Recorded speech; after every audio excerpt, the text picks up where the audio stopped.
Bonjour, j'espère que vous allez bien. Je vous retrouve aujourd'hui pour une rapide vidéo. Je pense qu'elle sera plus rapide que les autres. Je trouvais ça intéressant d'aborder ce sujet aujourd'hui. J'avais envie de vous parler des 3 questions à se poser avant d'aider quelqu'un ou même avant de donner son avis. Parce que pour moi, ces deux notions sont assez complémentaires. Généralement, quand on donne son avis, c'est pour aider quelqu'un. Et alors pourquoi je vous fais cette vidéo? Je vais vous parler rapidement du contexte. En fait, je suis allée voir Amélie Claire-Gvorès, que j'avais déjà vue en tant que thérapeute ayurvédique. Et en fait, Amélie, elle fait d'autres choses. Elle fait de la kinésio et elle fait d'autres choses. Un peu plus énergétiques, on va dire. La première fois que je suis allée la voir, c'était pour tout ce qui était ayurveda.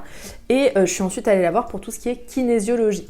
Et je lui ai parlé un peu de ce que je ressentais comme blocage en ce moment. On s'est dirigé vers cette blessure du rejet que je peux avoir et vers le syndrome du sauveur, quelque chose que j'ai totalement en moi, que j'ai depuis des années. Et en fait, la première question qu'Amélie m'a posée, c'est est-ce que tu connais la différence entre sauver quelqu'un et aider quelqu'un? Est-ce que pour toi c'est différent ou est-ce que pour toi ça se ressemble? Est-ce que ça revient au même?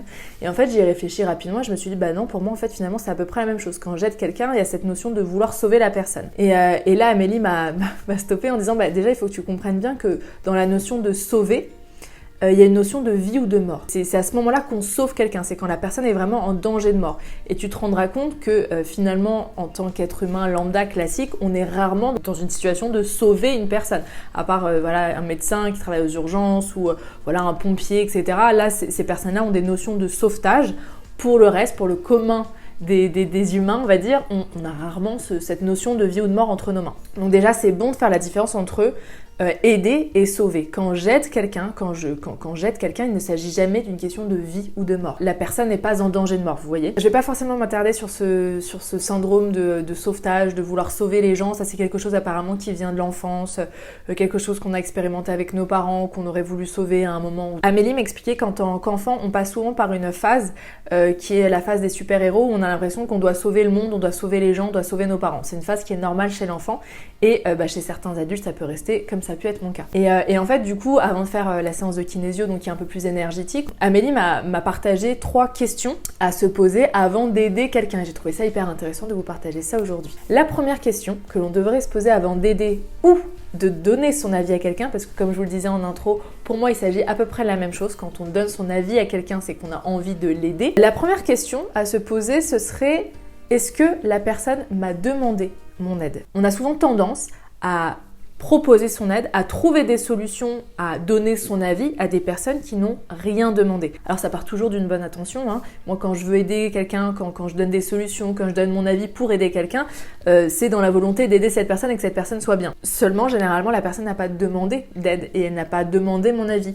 Et souvent, quand on partage un problème, quand on partage nos sentiments autour d'une situation, on a l'envie de partager, on a l'envie de s'exprimer, on a envie d'extérioriser ce que l'on ressent. On n'attend pas forcément des solutions d'en face. On a vraiment un besoin d'échange et de libérer sa parole, généralement. On a tout simplement envie de se sentir écouté par la personne en face. On n'a pas envie que la personne écoute pour trouver des solutions, vous voyez. Donc la première question à se poser, ce serait: est-ce que la personne m'a demandé mon aide? Et si par exemple c'est pas le cas et que vous avez envie d'aider ou que vous avez envie de donner votre avis, ça peut être intéressant de demander à l'autre: est-ce que là quand tu me racontes quelque chose, est-ce que tu veux mon avis? Est-ce que tu veux que je te donne mon opinion? Est-ce que tu veux que je te donne des solutions? Est-ce que j'aurais fait à ta place? Ça peut être la première chose. Deuxième question à se poser: est-ce que j'ai envie d'aider? Parfois on a une notion de culpabilité si on n'aide pas l'autre et on peut avoir tendance à s'oublier. Je trouve que c'est un peu dans la culture judéo-chrétienne, on a ce truc de faire passer l'autre avant soi. Alors je suis pas totalement contre cette idée, au contraire, une fois de plus, ça part d'une super bonne intention. Sauf que quand on se sacrifie pour l'autre, je suis pas sûre qu'il y ait des retombées très très positives. Parce que peut-être qu'à ce moment-là, je ne suis pas à même, je n'ai pas l'énergie, je n'ai pas envie, parce qu'à ce moment-là, je suis pas bien dans ma vie, mais ça peut être à cette heure-là, hein. Peut-être que dans une heure, je me sens mieux et je peux aider à ce moment-là, mais peut-être qu'à ce moment-là, je ne suis pas apte et je n'ai pas envie d'aider.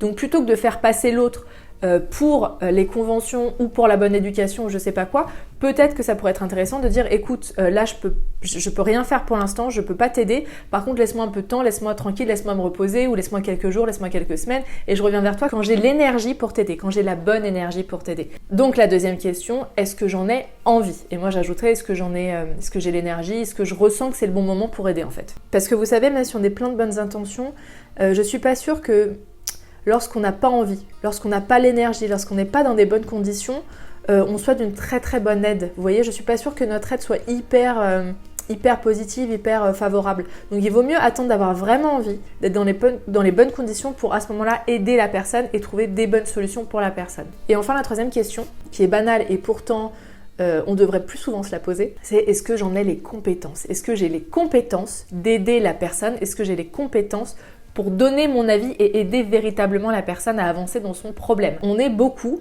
à donner notre avis ou à vouloir aider la personne en étant persuadé qu'en fait on a raison dans notre opinion ou dans notre façon de faire. Et alors, une fois de plus, ça part toujours d'une bonne intention. Généralement, ça part de notre propre expérience ou de nos valeurs, de nos croyances. Donc, on pense que en donnant ces croyances-là ou en donnant notre expérience à la personne, forcément, la personne va avoir un bon résultat dans sa vie, que sa solution va être trouvée, qu'elle va aller mieux, etc. Ça se passe pas forcément comme ça. Et avant d'aider quelqu'un, avant de donner son avis, c'est toujours hyper important de se dire, est-ce que j'ai vraiment les compétences pour l'aider?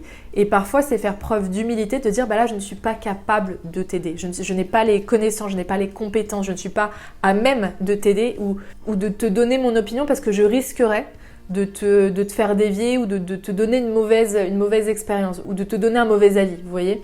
Et alors, l'expérience compte parce que je dirais que quand on a vécu quelque chose, ça peut être intéressant de donner son avis, mais peut-être en précisant bien qu'il ne s'agit pas d'une vérité et qu'il s'agit plutôt d'une expérience et que sur nous, ça a fonctionné, que c'est pas pour autant que ça va fonctionner sur l'autre.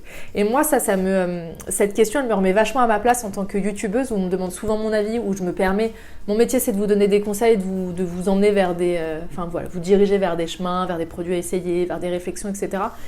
Et je fais quand même très très attention, ça c'est une question qui est très importante pour moi, cette troisième question. Est-ce que je suis capable est-ce que je suis à même, est-ce que j'ai les compétences? Donc je fais quand même hyper attention avant de dire quelque chose, à être sûre de ce que je vais dire et être sûre que je suis pas en train de diriger la personne vers une mauvaise direction. Donc pour résumer les 3 questions à se poser avant d'aider quelqu'un, avant de donner son avis, ça va avec. Première question, est-ce que la personne m'a demandé mon aide? Est-ce que la personne m'a demandé mon avis? Deuxième question, est-ce que j'ai envie à ce moment-là de l'aider? Est-ce que j'ai l'énergie pour?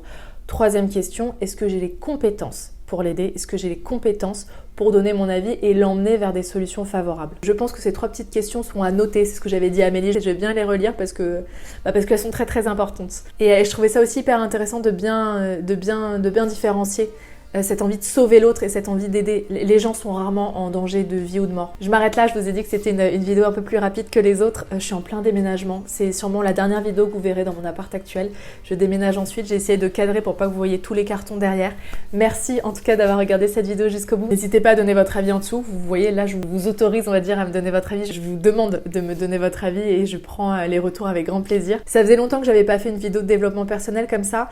Si vous aimez ces sujets-là, n'hésitez pas à aller voir mes vlogs. Les vlogs, je mixe pas mal de sujets. Alors je parle de beauté, je parle d'alimentation, de vie quotidienne, mais j'aime bien me filmer quand j'ai des réflexions comme ça. Donc c'est vrai que je fais moins de vidéos développement personnel pur et dur, mais elles sont souvent dans mes vlogs. Et autre chose, si le sujet vous intéresse, j'avais fait tout un programme qui s'appelle Petit traité de vie merveilleuse, qui est un programme sous format podcast où je partage un peu mes outils, mes clés, les idées qui m'ont aidé au quotidien pour illuminer le quotidien, pour illuminer la vie. Je vous remets tout ça en barre d'infos. Si ces thématiques vous intéressent, ça peut être super cool. Bref, je vous embrasse fort, merci d'avoir regardé cette vidéo et on se retrouve très vite. Je sais pas si je ferai une vidéo la semaine prochaine parce que comme je vous le disais, je vais être en plein déménagement, mais je reviens très très vite et on se retrouve de toute façon en attendant sur Instagram. Bye bye.